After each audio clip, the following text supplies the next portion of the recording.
Por que será que as pessoas mencionadas na Bíblia falham com tanta frequência, mesmo sendo pessoas de Deus?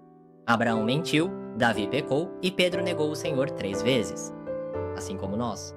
Até mesmo os antecessores da fé tropeçaram e vacilaram. Muitas vezes pensamos assim: achamos que as pessoas de fé eram extraordinárias.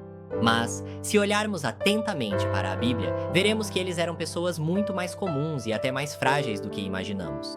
A razão é simples. O ser humano, por natureza, é um ser frágil. E Deus usa esses fracassos para nos ensinar a não confiar em nós mesmos. Por isso, o fracasso se torna um lugar onde encontramos Deus de forma mais profunda. A fé não é sobre perfeição, mas sobre a direção de voltar para Deus depois de cair. Olhar para o Senhor em meio ao fracasso é a verdadeira fé. Você falhou hoje também? Está tudo bem. A fé é estar novamente diante do Senhor.